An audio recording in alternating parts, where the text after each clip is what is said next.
Très bien, tout le monde. Beaucoup de gens ont du mal à comprendre qui est Piers Morgan.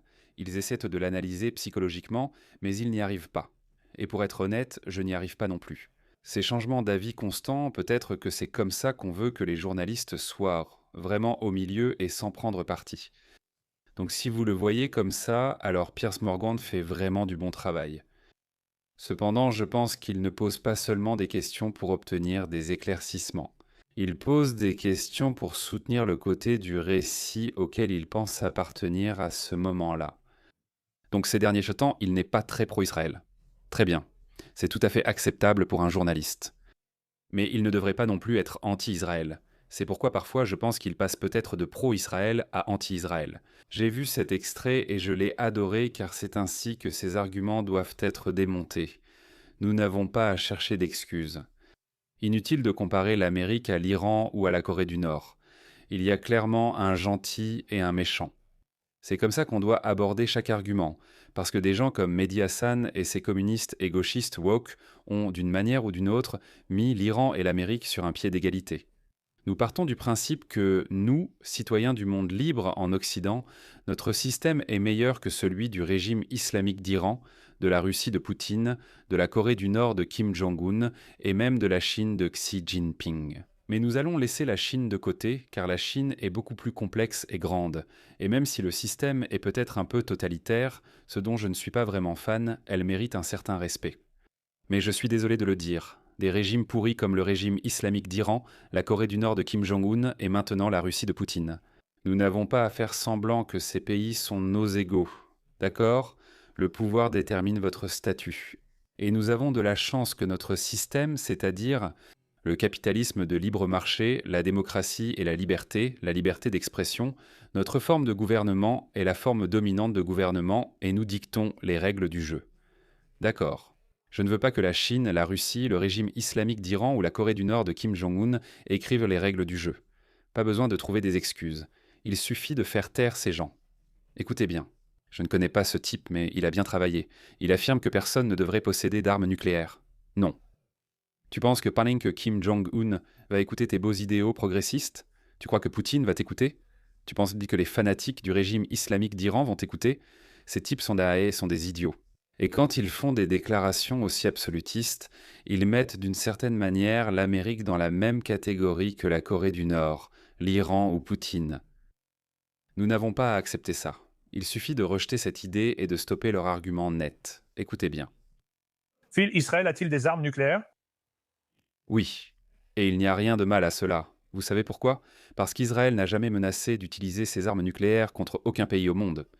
Le régime islamique d'Iran ne peut pas être autorisé à posséder des armes nucléaires parce qu'ils ont promis à maintes reprises qu'ils effaceraient Israël de la carte. Toute personne qui tente de les défendre sera aussi éliminée. Ils ne pourront peut-être pas éliminer les États-Unis, mais ceux-ci ont de nombreux intérêts et bases dans la région. Et comme le régime islamique d'Iran l'a démontré, ils n'ont pas peur d'appuyer sur la gâchette. C'est pourquoi Israël possède des armes nucléaires. Ils ne l'ont pas déclaré. J'aimerais qu'ils le déclarent. Mais même s'ils ne le déclarent pas, cela ne change rien sur le terrain.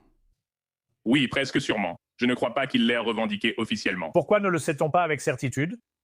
Parce qu'il y a des déclarations américaines. Pourquoi ont-ils droit à un prisme de puissance? Pourquoi bénéficient-ils d'un passe-droit? Encore une fois, parce qu'ils sont de notre côté. Ils ne sont pas une menace. Cette arme nucléaire est défensive et vise la dissuasion, comme la politique de non-utilisation en premier des États-Unis d'Amérique. Et la Chine et l'Inde ont une politique de non-utilisation en premier. Israël possède des armes nucléaires parce que c'est un petit pays et que c'est un moyen de dissuasion. Israël n'a jamais dit que nous allons vous bombarder avec des armes nucléaires, quoi qu'il arrive. Et encore une fois, le régime islamique d'Iran et Israël sont deux pays différents. Israël est une démocratie libérale et laïque, et il est de notre côté. Israël est du côté du monde libre, le monde libre dont le système profite à tous. Nous ne bénéficions pas du système du régime islamique, nous bénéficions du système de la démocratie libérale, donc Israël est notre allié. Il n'y a rien de mal à cela. Écoutez-le maintenant. À ce sujet. Eh bien, parce qu'ils sont notre allié et que l'Iran est notre ennemi. Ah, tu vois, nous sommes les gentils. D'accord, c'est un aveu très intéressant. Nos amis n'ont pas à être transparents sur leur capacité nucléaire, mais nos ennemis, si. Pourtant, nous restons alliés des États-Unis. Oui, c'est comme ça que ça marche. Nous voulons maintenir notre position de force. Quel pays ou quelle civilisation dans toute l'histoire a jamais volontairement renoncé à sa position de force? Le pouvoir ne vous est jamais offert sur un plateau d'argent. Le pouvoir se gagne toujours au fil des générations par un travail acharné, par des avancées technologiques, par des progrès politiques. Vous passez des âges sombres au Moyen Âge, puis à la Révolution scientifique. Vous inventez des choses. C'est comme ça qu'on devient puissant. Et ensuite, on ne cède pas son pouvoir à des barbares médiévaux qui veulent tout nous anéantir. Piers Morgan. Pourquoi est-ce si dur à comprendre?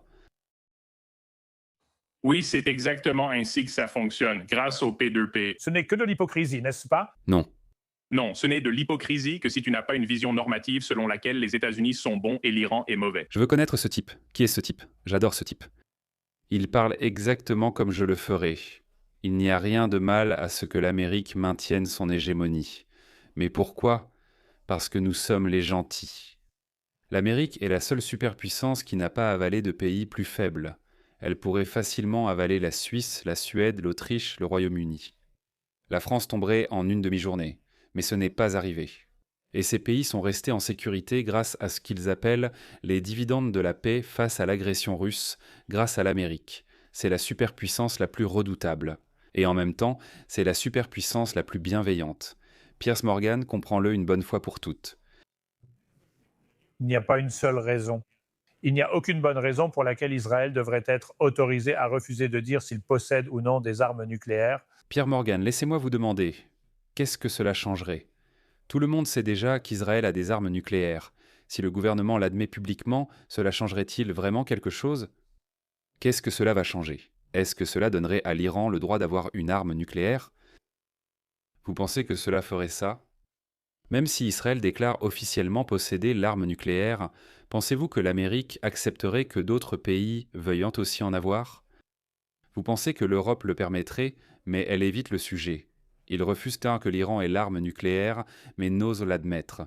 Pensez-vous que l'Amérique le permettra? Ça ne change rien. Cependant, la raison pour laquelle Israël ne l'admet pas, c'est parce que, et je pense que c'est une vieille politique. Dans les années 80, il était logique de ne pas se déclarer puissance nucléaire, parce qu'à l'époque, beaucoup de ces pays du Moyen-Orient étaient bien plus hostiles. Et l'Arabie saoudite, les Émirats arabes unis ou l'Égypte auraient aussi pu vouloir des armes nucléaires. Mais aujourd'hui, je ne pense pas qu'ils le diraient. En ce moment, il n'y a qu'un seul belligérant dans la région, et c'est la République islamique d'Iran. Et devine quoi? Même si Israël dit aujourd'hui que nous avons des armes nucléaires, nous n'allons pas permettre au régime islamique d'Iran d'en avoir. Donc cela ne change rien sur le terrain. C'est un argument sans rapport. Cela ne fera absolument aucune différence sur le terrain. Aucune raison, il devrait l'être. C'est le flou international. Il devrait... Je veux dire, Encore une fois, c'est un allié essentiel. Toi et ce qui d'autre? Cette police internationale est vraiment efficace. Ils ne veulent pas que l'Amérique soit le gendarme du monde. Beaucoup d'Américains ne veulent pas que l'Amérique soit le gendarme du monde. C'est pourquoi je dis que nous avons tellement de chance que l'Amérique doive assumer ce rôle de gendarme du monde. Les Européens sont maintenant une bande de lâches. Ils n'ont pas le pouvoir, ils n'ont pas les moyens, ils n'ont pas l'intérêt de maintenir un certain ordre sur la scène internationale. Mais l'Amérique doit malheureusement assumer ce rôle. Et les États-Unis? Vous savez quoi? Laissez-moi recommencer toute la vidéo parce que j'interromps beaucoup. Maintenant, je vais me taire pour que vous puissiez écouter. Vous pouvez profiter de ce clip de 2 minutes. Bill, est-ce qu'Israël possède des armes nucléaires? Oui, presque certainement. Je ne pense pas qu'il l'ait officiellement reconnu. Pourquoi n'en sommes-nous pas certains? Ils ne le disent pas à cause des déclarations américaines. Pourquoi ont-ils du pouvoir et pourquoi cela leur est-il permis? Eh bien, parce qu'ils sont nos alliés et que l'Iran est notre ennemi. Ah, tu vois, parce que nous sommes les gentils. D'accord, les gars, un aveu intéressant. Donc, nos amis n'ont pas besoin d'être transparents sur leur capacité nucléaire. Ça va être l'ami de l'Amérique. Mais nos ennemis, eux, doivent l'être. Oui, c'est exactement ainsi que ça fonctionne. Parce que nous avons le pouvoir. C'est de l'hypocrisie, n'est-ce pas? Non, c'est hypocrite seulement si vous n'avez pas de point de vue normatif quant à savoir si les États-Unis sont bons et l'Iran mauvais. Je ne pense pas qu'il y ait une vision normative à ce sujet. Il n'y a aucune bonne raison pour qu'Israël soit autorisé à refuser d'admettre s'il possède des armes nucléaires. Il n'y a aucune raison. Il devrait l'admettre. Nous appelons cela la police internationale. D'accord. Il reste un allié clé des États-Unis, la nation la plus puissante du monde. Parler de multipolarité est ridicule. Il existe un hégémon unipolaire, les États-Unis. Nous sommes aussi très bienveillants.